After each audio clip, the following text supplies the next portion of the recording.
Bonsoir Maurice. Bonsoir Fabienne. On a trouvé un beau petit coin là ce soir. Oui, c'est vrai que ça sent bourgeoise la maison. Et bon ben on vient de discuter là d'un petit sujet qui peut être intéressant. C'est le fait que on entend parfois aussi bien des savants que des illuminés ou des philosophes ou des religions qui semblent un peu bizarres, des courants de pensée qui nous disent que ce qu'on voit, c'est pas ce qu'on vit même, c'est pas réel. On nous dit aussi que le temps n'existe pas, pour certains le temps n'existe pas, et il y a eu même des Einstein qui ont essayé de prouver que le temps n'était pas ce qu'on croyait, c'était pas fixe. Il y a eu aussi Steven Spielberg, pas Spielberg, qu'est-ce que je dis comme Hawking, qui parlait aussi de cette notion de temps qui n'était pas la même si on allait dans l'espace. Donc la vie, enfin ce que l'on voit de la vie, est-ce que c'est du réel, est-ce que c'est de l'imaginaire? Parce que en partant sur le plan scientifique, on dit que l'œil capte une image qu'il va transformer par des cônes et renvoyer ça au cerveau. Donc tout le monde n'a pas le même œil. Et je pense que si nous on voit quelque chose, si tu vois des planches, on appelle ça des planches, mais peut-être que moi je vois quelque chose de tout à fait différent de ce que tu vois. Je suis compliquée ce soir, Maurice? Non. Et alors, à partir de cette idée-là, je m'étais dit que, bon, il y a certaines personnes qu'on traite de fous, on dit qu'ils ont des hallucinations, qu'ils entendent des voix ou des tas de choses comme ça. Mais en fait, si chacun, on n'a certainement pas tous exactement le même œil, la preuve c'est qu'il y a des daltoniens, il doit y avoir aussi des formes différentes, et puis on a tous des cerveaux différents. Alors, est-ce que tu penses que chacun voit des choses différentes? Est-ce que quand on dit que quelqu'un est un illuminé qui a des visions, des hallucinations, comment on peut dire qu'il a des hallucinations et c'est pas celui qui dit que l'autre a des hallucinations qui les a lui? Sur quoi on peut se baser? C'est quand même un sujet assez délicat. Qu'est-ce que tu en penses? Ça t'inspire? Oui, parce que c'est un domaine auquel je réfléchis depuis longtemps. Et je ne suis pas le seul. Déjà, les Grecs, il y a 3000 ans, se posaient déjà la question de qu'est-ce que voit l'œil réellement. Avec des acrobaties, alors à l'époque, assez savoureuses, pour essayer d'expliquer non seulement ce qu'on voyait, mais pourquoi c'était là, qui est encore une question encore plus complexe. Par exemple, ta maison, elle est là, mais si tu t'en vas, où est-ce qu'elle est ta maison? Est-ce que demain, elle sera là? Est-ce que hier, elle était là?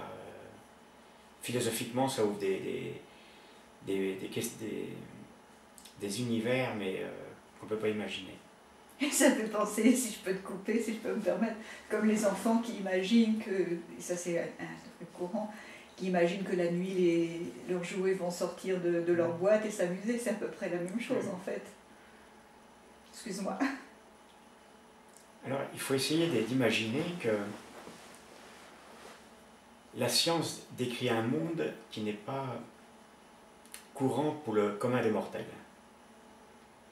Et quand je dis le commun des mortels, je me mets dedans aussi. C'est-à-dire que, par exemple, je me sers d'une télévision, ou là on se sert d'une caméra, mais quelqu'un l'a établi, l'a créé, en se servant de formules mathématiques et algorithmiques, qui sont étrangers à 99% des gens qui se servent de cet outil.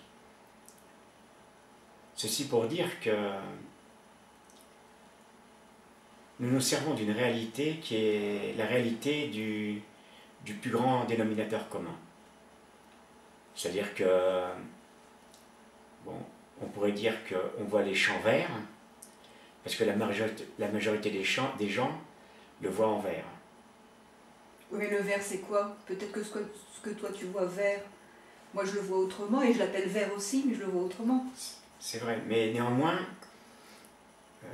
pour les scientifiques, ils ne parlent pas de couleur, ils parlent d'une longueur d'onde bien définie. Le vert égale tant d'angstrom. Et on sait que pour la majorité des gens, ce sera un vert tendre, un vert foncé, un vert bouteille, mais ça sera du vert. Donc il y a une espèce de consensus social qui se crée autour de ce qui nous sert habituellement. Par exemple, ce qui est salé, ce qui est sucré. Alors effectivement, quelques rares personnes vont trouver que ce qui est sucré est en fait salé, mais c'est très peu. En fait, les trois quarts des gens voient le monde tel que le voit la majorité des personnes. Donc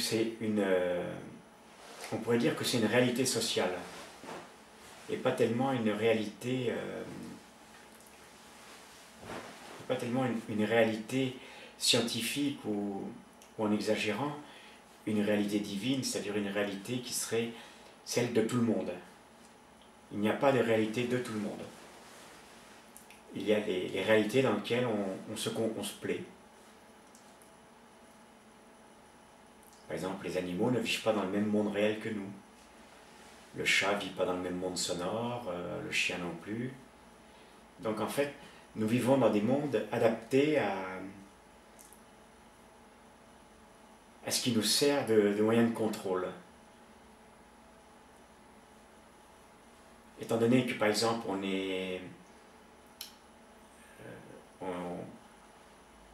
on chassait plus par exemple du lapin ou des animaux assez gros, on n'avait pas réellement besoin d'avoir un organe de vision très sophistiqué pour voir des choses toutes petites. Par contre, d'autres animaux qui sont habitués, eux, à chasser du tout petit, vont avoir un œil qui est adapté de façon darwinienne à repérer du tout petit. Et à côté de ça, le gros, ils ne s'en occuperont pas. Je prends un exemple. Un reptile ne voit pas un objet qui ne bouge pas. Il suffit de s'arrêter, on ne bouge plus, et le reptile ne le voit plus. On se remet à bouger, et à ce moment-là, le reptile redistingue à nouveau ce qui bouge, ou certains rapaces aussi. Donc voilà, ce sont des réalités, des réalités propres à chaque espèce. L'humain vit dans un type de réalité, les insectes vivent dans un autre type de réalité, et on ne vit pas dans la même en réalité. On ne vit pas dans le même monde. Par exemple, on sait que voilà, un fruit rouge et un fruit mûr, un insecte rouge et un insecte dangereux. Voilà, on l'a appris. Pourtant, ce sont deux couleurs identiques. Insecte dangereux, une coccinelle, c'est pas dangereux. Ah, ça c'est le toxique, une coccinelle, si on la mange. Mais en règle générale, le rouge ou le jaune sont synonymes de danger. Que dans les fruits, le rouge est synonyme de fruits mûrs, donc bon à manger.